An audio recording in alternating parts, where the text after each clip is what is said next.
The banking industry is now currently badly demanding professional marketing and sales professionals.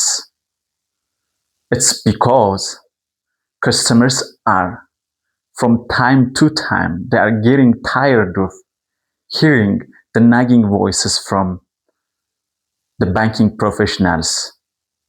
ይህን ያልኩበት ምክንያት አለኝ። ከረንትሊ የባንክ ሰራተኞች ስፔሻሊ የቢዝነስ ሪሌሽንሽፕ ቢውልድ ለማድረግ የሚሰሩ ሰዎች አካውንት ክፈት ከማለት ውጭ ከስተመሮችን ፕሮፌሽናሊ ሰፖርት ለማድረግ አድቫይዝ ለማድረግ የሚሰሩ የባንክ ሰራተኞች ፍሮም ታይም ቱ ታይም ወይም ከጊዜ ወደ ጊዜ በጣም እየወረደ እየተበላሸ የመጣ አሰራር ነው የምናየው ወይም እሱ ነው እያየን ያለ ነው። and በዚህም ምክንያት even those who are corporate ክሊያንቶቹ ወይም corporate ካምፓኒዎች they are getting tired of በቃ ይህንን የሚያደርጉት ምንድነው የሰራተኞቹ ደካማና እንዝህላልነት ያመጣው ችግር ነው። because the bank employees now currently they are not professionally smart to approach the customers in the right way. like አንድ ባንከር ባንክ ውስጥ እንደሚሰራ አንደኛ የባንኩን ሙሉ ፕሮዳክትስ ኤንድ ሰርቪሶችን የማወቅ ወይም ውስንነት አለ፣ የእውቀት ውስንነት አለ። እዛ ወደ ደንበኞቹ ይዘን ስንሄድ አንድ የባንክ ሰራተኛ አካውንት ክፈቱ ወይም አካውንት ክፈች አካውንት ክፈት ከማለት ውጭ ሌላ የሆነ ራሽናል ሎጂኮችን ሰርቪስ ኤንድ ፕሮዳክቶችን ወይም ባንኩ ላይ ያሉ ሰርቪስና ፕሮዳክቶች ደንበኛውን ሊጠቅም በሚችል አይነት አፕሮች አይደለም ኤክስፕሌን የምናደርገው።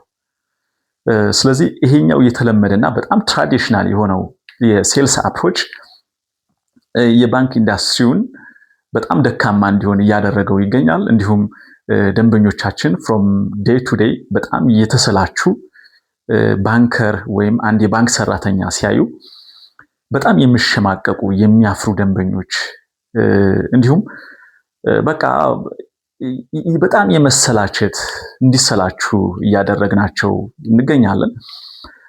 ስለዚህ ይሄንን ለማስተካከል I think this video is also going to be for የባንክ ሰራተኞች ጭምር ነው ብዬ ነው የማስበው።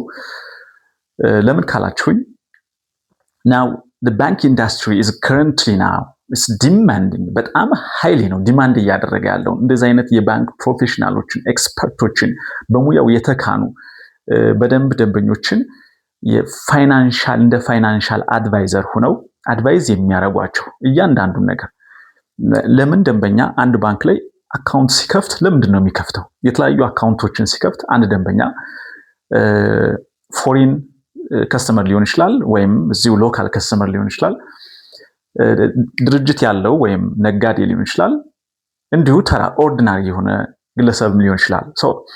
አካውንት ክፈቱ ማለቱ ብቻ is not enough። ደንበኞቹ አካውንት የሚከፍቱበትን ምክንያት ወይም ሊከፍቱበት የሚችሉበትን ምክንያት በደንብ ማስረዳት መቻል አለበት እንደ ባንከር ወይም እንደ ባንክ ፕሮፌሽናል።